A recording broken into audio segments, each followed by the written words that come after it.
I didn't think I'd still be talking about this, but I'm going to have to. What is it? We'll see if I want to talk about it. Nicki Minaj and Remy Ma. I don't care. It's still dragging out. I don't.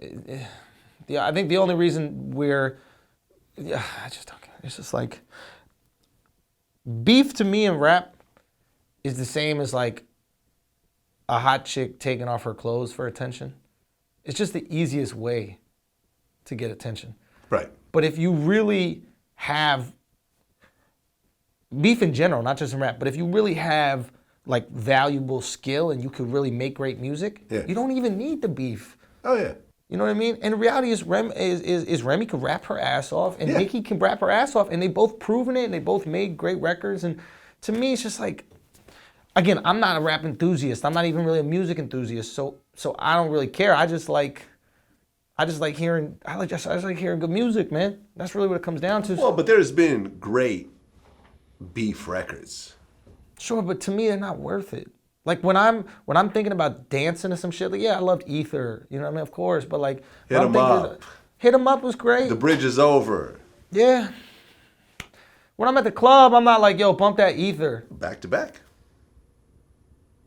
I'm not even thinking back to back when I'm at the club. Like when you're trying to get a girl to dance, put her ass on you, or you're like, yo, put on The Bridge is Over. You know what I'm saying? Shit, bump that shit right there. That's you know, an old song. That's not a fair comparison. All I'm saying is like, I put on some Future. Talk about Molly Percocet, motherfucker. I don't care. Like, just put on some shit that bumps. At the end of the day, it's music, man. It's that's just what I feel. And it's a real shame because you know this more than anybody. People fucking die over this shit. Mm-hmm. It ain't worth it to me, man. Like, there's this young rapper coming up, XXXTentacion. Yeah. And I guess he's engaged in a beef and he got knocked out on stage or whatever like that. He's beefing with Rob Stone. Yeah. And it's like, dude, I've been watching some videos of this guy and just like listening to music. This guy's a fucking superstar. Really? This guy is, I don't say a lot of people have it.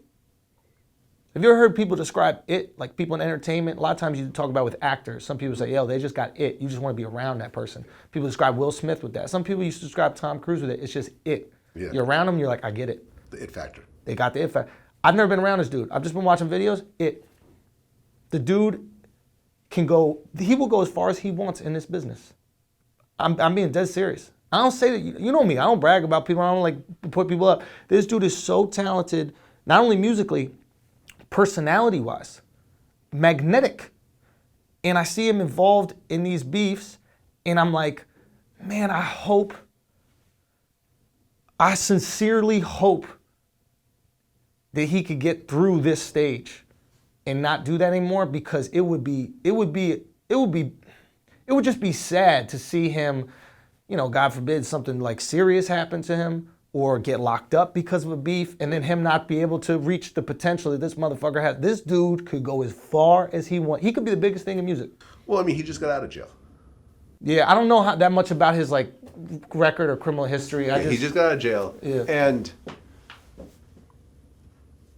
he really has one hit song. Look at me. Yeah. Look at me. Fuck on me. Like, yeah. Dope song, dope beat. Great. Like, he was accusing Drake of, using his flow and stuff like that, and kind of got a little with that. I haven't heard enough music from him to say this guy's a musical superstar. Yeah. That's right? fair. Yeah. I mean, that's just it. That was I'm a dope basing song. that more on his personality. And just the few tracks that I've heard Look at Me. There's a couple. I was just in some YouTube wormhole. We just had Adam from No Jumper on Brilliant Idiots. Right. And, Adam was talking about all these young guys that he really believes in. Another guy, Lil Pump, I think his name was. Mm-hmm. And I just got lost in the youth movement in music. And I was like, wow, there's a different sound coming out, man. There's a different and it is dope. These kids are making dope music, man. Right. Which is a lot of people call mumble rap. Look, here's the thing about that kid. The kid XX, I don't even know what he. Just call him X. All right, so X, right? To me, X is DMX. So you know what I mean. So it's like I don't know how to, what he refers to, but let's go. X is like.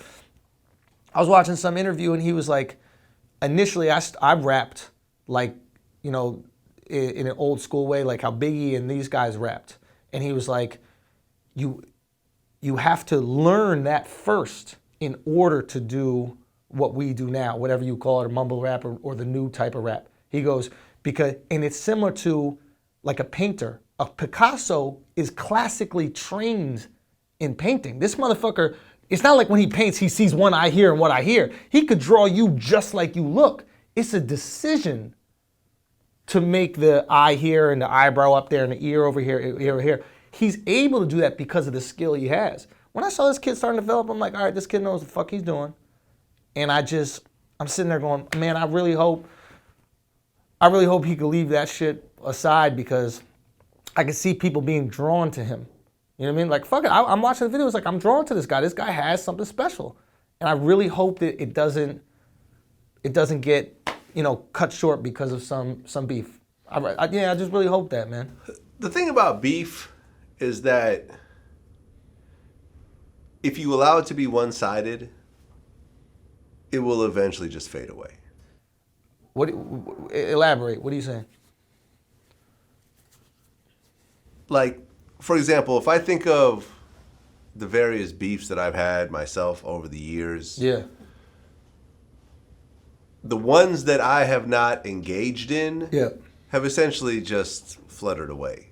And, because you could yell in an empty room for just so long until your voice just starts getting tired. You know what I mean? Like, there's various people who I've seen talk shit about me, and they go on their Instagram and put a post about me and talk all this shit, and they get their 200 likes and their 30 comments from, people who agree with them. And it's like, when I don't comment about it, when I don't, it goes away. Yeah, and I don't talk about it in interviews or whatever else, it eventually just goes away because they realize that they're not getting what they want out of this beef. Yeah. You see what I'm saying? No, I think that you're approaching it I think you're approaching it from a very interesting angle, an intelligent angle as well. I think what happens was when, some of these younger guys grow up in an environment that's very dangerous and violent, not engaging in a beef is shown as weakness. Right. And it could put their life in danger. So when we're talking about guys who really were raised in the streets, they know that if some guy's talking shit to them and they don't address that publicly, other people will try to talk shit to them and take what they have. So I think they're applying those same survival tactics to the rap game. And what I hope is once they realize that once they get into the rap game, that they could win through music, or like you, win through content.